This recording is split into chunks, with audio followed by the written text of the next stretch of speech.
Okay, Charity, you are not intelligence, and nothing you did or was done to you qualifies in any legitimate manner as being able to be classified under the rubric of intelligence.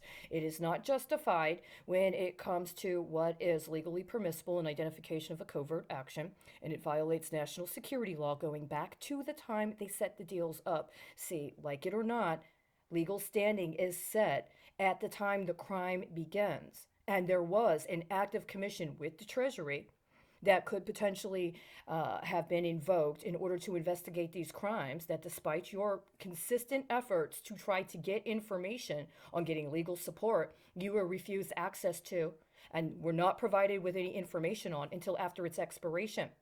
Your reporting efforts, however, predate the expiration of that commission, and that commission pretty much covers everything since, I believe, 1983.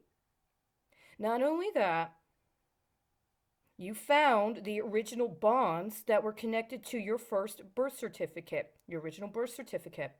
They've been flipping scenarios connected with that bond issue, specifically through the Ramirez brokerage from May of 1977 for upstate New York.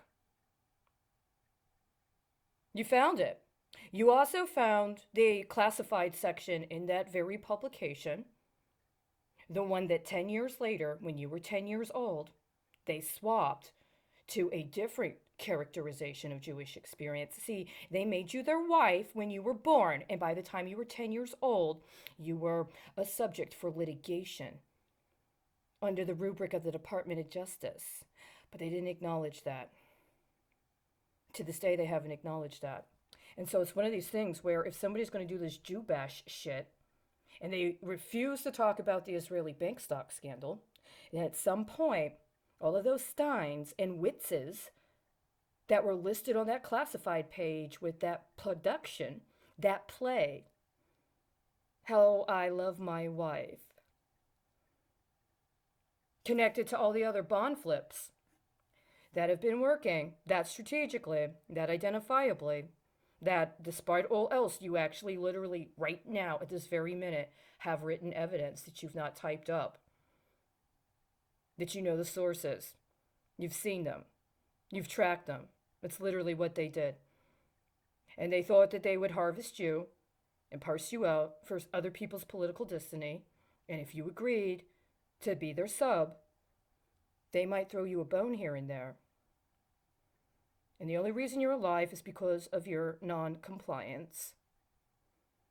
It's the only reason you're still alive. And there are a lot of people that are very disappointed. And they have absolutely no intention of helping you get the truth of who you are. They spin all kinds of narratives and try to use stolen identity accounts connected to you to hook up insurance for other people who knowingly and willingly engage in organized crime. Organized crime at the highest level. And you're very important. And it was very important you get to live your life. And it was very important your skills get to be acknowledged. And it was very important you got access to a community, including a community connected to people you used to know who said they stood for something. And you're perfectly justified to think that they lied. And you're perfectly justified to suspect that they, at some point, agreed to cooperate. And they even agreed to see to it that your death was accomplished for their own benefit. You're totally justified in thinking that's what they did. But you also are totally justified in thinking that this is all a crock of shit, that a bunch of cokeheads who happen to have access to high tech, who thought that they would rape their memories in order to torment you for their novel little hormone bumps, are really the ones that are the culprits. And they know that they're about to get their fucking asses handed to them. You're about to get your asses handed to you. Right?